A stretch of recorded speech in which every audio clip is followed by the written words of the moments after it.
తాజా 30 అంటే మనం సమిష్టిగా ఉండాలి. ఇప్పుడు రోజులు పరిస్థితి చాలా ఇబ్బందికరంగా ఉంది.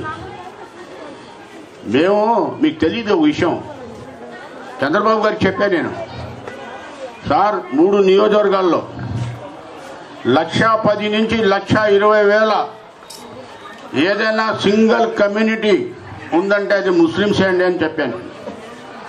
మా విజయవాడ 3 నియోజకవర్గాల్లో ఎక్కువ ఓట్లు ముస్లిమ్సేనండి. నాకు సపోర్ట్ చేశాడు, నాతో పాటు అక్కడ ఉన్నాడు గద్దె రామ్మోహన్ రావు. అవును సార్, నా నియోజకవర్గంలో కూడా 35,000 ఓట్లు ఉన్నాయి.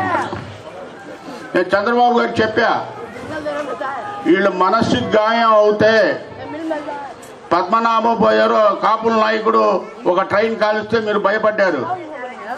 ముస్లిమ్స్తో తేడా వస్తే వెనక ముందు ఆర్డర్ ఎన్ని ట్రైన్లు కాలిపోతాయి కూడా నాకు తెలియదని కూడా చంద్రబాబు స్వయాన్న చెప్పాను అనేది.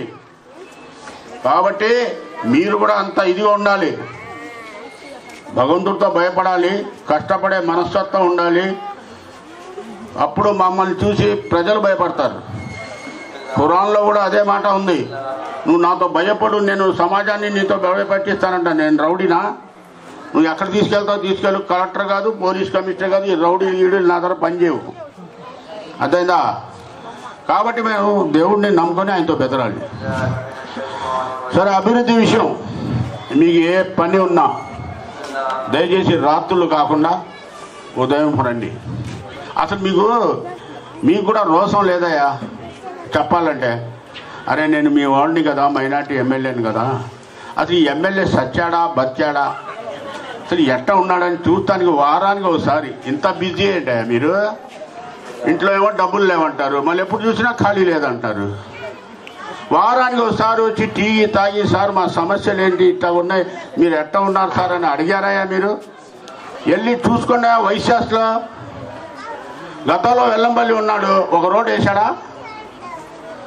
ఒకటి వేసాడా చెప్పండి, మీరు ఎవరైనా తెలిసి ఉంటే.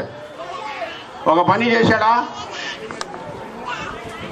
అమ్మవారు దేవాలయానికి కూడా మొట్టమొదటిసారిగా ఈ రాష్ట్రంలో చంద్రబాబు గారు మొదటి ముఖ్యమంత్రిగా దర్శనానికి వచ్చినప్పుడు నేను పశ్చిమ నియోజకవర్గ ఎమ్మెల్యేగా గుడి పైన ఈవో నన్ను పిలిచి ప్రోటోకాల్ ప్రకారం మీరు ముఖ్యమంత్రిగా ఆహ్వానించాలండి అంటే నేను మా రాంపేటలో శ్రీను వెళ్ళాం.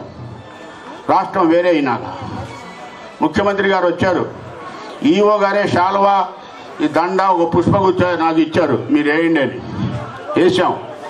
వేసినాక నేను మొట్టమొదటి మాట ముఖ్యమంత్రి గారు చెప్పింది ఒకటే, సార్ బతుకమ్మ పండగ తెలంగాణలో ప్రభుత్వం నడిపిస్తుంది, దసరా పండగ అమ్మవారు దేవాలయం నుంచి 2 కోట్లు ఖర్చు పెట్టి దసరా చేసుకుంటున్నారు, దీనికి మీరు ప్రభుత్వ పరంగా చేయాలి. కేవలం కొండ ప్రాంతంలోనే మీరు లైట్లు పెట్టి అలంకరణ కాదు, మొత్తం 3 నియోజకవర్గాల్లో కూడా లైటింగ్ పెట్టి దసరా పండగ వాతావరణం తీసుకురామని చెప్తే గౌరవ ముఖ్యమంత్రి గారు అట్టగే చేద్దాం అన్నాడు. అట్టగా సార్ మీరు నాకు చెప్పడం, మిమ్మల్ని నేను చెప్పడం కాదు, ప్రెస్ వాళ్ళు ఉన్నారు, వాళ్ళు ముందు చెప్పమన్నా. మీడియా పాయింట్కి వచ్చి చెప్పారు ఆయన, ఏమని? నేను తప్పనిసరిగా ప్రభుత్వ పరంగా చేస్తానని. మన హిందూ సోదరులకు కూడా ఒకటి అడుగుతున్నా నేను, గతంలో ఏ ఎమ్మెల్యేనా అడిగాడా, చేయించాడా? నేను అన్ని కులాలు అండి, నాకు కులం ఉంటుంది మీకు ముఖ్యం కాదు, నా నియోజకవర్గ ప్రజలు ముఖ్యం. ఇవాళ 6 కోట్ల రూపాయలు ఇచ్చి చంద్రబాబు గారు దసరా పండుగ నడుపుతున్నారు. మరే గతంలో వచ్చిన వాళ్ళు ఇంతమంది హిందువులు ఏదో మేము చేస్తున్నామని చెప్తారు, చేశారా? అట్లాగే మీ అందరికి కూడా ఒకటి చెప్తున్నా, పెన్షన్లు రాని వాళ్ళు రండి, లోన్లు కావాల్సిన వాళ్ళు రండి. మా వాళ్ళు ఎట్లా వస్తారంటే లోన్ల కోసం రమ్మన్నారంటే తండోపతండాలుగా వస్తారు, అట్ట కాదు. ఒక ట్రిప్కి 10 మంది వచ్చి నిజంగా ఆర్థిక ఇబ్బందుల్లో ఉన్న వాళ్ళు వస్తే వాళ్ళకి మేము చేయిస్తాం. అట్లాగే ఇంకో చాలా ముఖ్యమైన విషయం చెప్తున్నా, మీ ఇళ్లలో దేవుడి దేవుళ్ళ అంతా సుఖ సంతోషంగా ఉండాలని కోరుకుంటాం. కానీ దురదృష్టవశాత్తు ఎవరైనా అనారోగ్యం ఉంటే, మీకు తెలిసో తెలీదో, ఒక కిడ్నీ జబ్బు ఉన్న వాళ్ళకి 4.5 లక్షలు ఇప్పిస్తాను నేను, ఇప్పటికి చాలామందికి ఇప్పించా. లివర్ మార్పిడి వారికి మొన్న 10 లక్షల రూపాయలు ఇచ్చాం. చరిత్రలో మొదటిసారి ఇది. ఏ రాష్ట్రం భారతదేశానికి స్వతంత్రం వచ్చినాక ప్రభుత్వం ఇవ్వాలన్నా 7 లక్షల కన్నా పైసా ఎక్కిచ్చే ప్రభుత్వానికి హక్కు లేదు.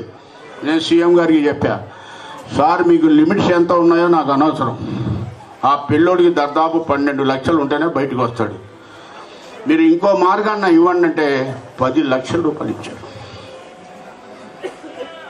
ఒక ముస్లిం అమ్మాయి 5 సంవత్సరాల పాప, చాలా అందగతి, రెండు కిడ్నీలు పాడైపోయి, అప్పటికప్పుడు వెళ్ళి 4 లక్షల రూపాయలు తీసుకొచ్చి ఇచ్చాం.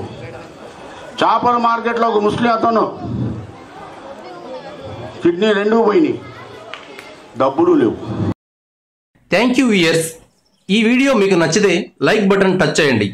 తాజా 30 ఛానల్కు సబ్స్క్రైబ్ చేయండి. మీ మిత్రులకు షేర్ చేయండి.